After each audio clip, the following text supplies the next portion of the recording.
I thought bikepacking was gonna be romantic. Free-spirited adventure. Turns out it's basically being a hobby hobo on two wheels. My first trip, a quick overnight to the Marin Headlands before a 2-week excursion across the Mediterranean. I was eager. I was confident. I was hauling a tent big enough for a family of 4. Within hours, I'd learned something that nobody tells you before your first trip. It's not just the miles that get you. It's the weight. It's the grime. It's the endless little mistakes that slowly grind you down. So after years of riding, breaking gear, overpacking, and learning the hard way, here's what I wish I knew before my first bikepacking trip. So you don't have to learn the dumb way. Like I said, that first trip, I had a tent so big, you could have had a yoga retreat inside of it. It was bulky, it was heavy. It was what I had, and it was absolutely overkill for one person. So naturally, I went the complete opposite direction and got a bivy sack, which I affectionately called the nylon coffin. It was light, but it was also claustrophobic and miserable. You couldn't sit up, you couldn't change clothes, and if it was raining, just no. And here's the thing I didn't realize until much later. A tent is more than a shelter. It's a sacred space. You like bikes? You like questionable decisions? You like adventure? Feel free to subscribe. You've come to the right place. But I figured out the sweet spot. It's a small, 2-person tent, light enough to carry, big enough to sit upright in, and just enough space to feel human at the end of the day and in the morning. The squirrels are up there making a mess. They keep dropping stuff on us. When I first started, I fell into a common beginner's trap. All bags must be stuffed to capacity. Are we getting this? This guy just, stop it. I seriously loaded the bike like a pack mule. Extra clothes, too much food, every just-in-case item you could imagine. It slowed me down so much, every mile felt twice as hard. I didn't know what the hell I was doing. I bought a giant bag of hazelnuts, and by day 3, I couldn't look at them without, to this day, hazelnuts, they're dead to me. And here's the part that actually took me longer than I like to admit to figure out. It just keeps eating right up. The less I carried, the more fun I had. Where have I heard that before? So now it's water filter instead of gallons of water. And food stops instead of carrying weeks worth of food. Duh. The less I carried, the more I enjoyed the ride. Trust me on this one. Or just figure it out the hard way. Speaking of harsh realities, here's the thing that nobody ever tells you about bikepacking. It's extremely over-romanticized. You think they'll notice the fake braces? People love to talk about it. The freedom, the adventure, the campfire photos. What they don't talk about is how grueling it is, how dirty you'll get, and how exhausting it can be. And like any good bike adventure, it can be dangerous. Highways, wildlife, just running out of light in the middle of nowhere. But here's the catch. Once we accept that, it becomes incredible. There's an odd feeling to be able to pull over whenever you want, wherever you want. Home is where you park it. 1 part survival, 2 parts trespassing, 3 parts magic. Oh, this will be good.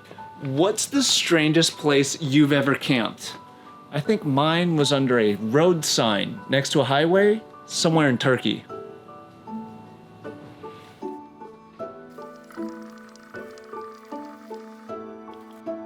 Early on, I bought my first setup secondhand. It was cheap, and it worked until it didn't. And that's when things got interesting. Old panniers ripped, gear spilling onto the road, me trying to figure it out. This was essentially the day that I learned that investing a little bit up front can save you a lot down the road, or actually all over the road. Hey, you want to tell me you're a cyclist without telling me you're a cyclist? Check out the EBD Gear Shop, the greatest place on the internet. A couple other hard-learned lessons. Extra wool socks. Feels like a luxury, but putting on a pair of dry, warm socks at the end of the day, pure bliss. And a water filter. It's the difference between planning your day around water stops and just riding. Most beginners tend to overthink what they're going to pack and underthink how they're going to charge their devices. And if your power runs out mid-trip, you're basically navigating blind, which could be fun. A small battery pack and the right dynamo setup can keep you charged while you ride. And it also saves you from having to hunt down an outlet in the middle of nowhere. Very handy. If you're new, consider starting with some hotel nights and then slowly progressing into camping and then adding cooking gear. Each step adds another layer of complexity, gear, and weight. Cooking while camping is much more complex than Instagram would have you believe. When I started bikepacking, we used physical maps. And there's honestly still something very satisfying about them. Adventure Cycling out of Missoula still make the best ones. They also have GPS files, another good source, bikepacking.com, Ride with GPS, your local bike shop. Anywhere you can find and collect these routes, slowly you'll build a little library. So when you're motivated to get a trip going, you've already got your routes and you're not scrambling last minute to figure out where to go. I suggest landing on a route first and then figuring everything else out. Look at this random cat has an air tag. It's a great idea. Hey, Mittens. Elastics in packing bags may seem insignificant, but they help keep chaos under control. Bikepacking bags are essentially one big hole, and as soon as we get on the road, things get messy real fast. So that's what the packing cubes are. This is another one I wish I'd learned sooner. A shakedown ride with loaded bags before the trip.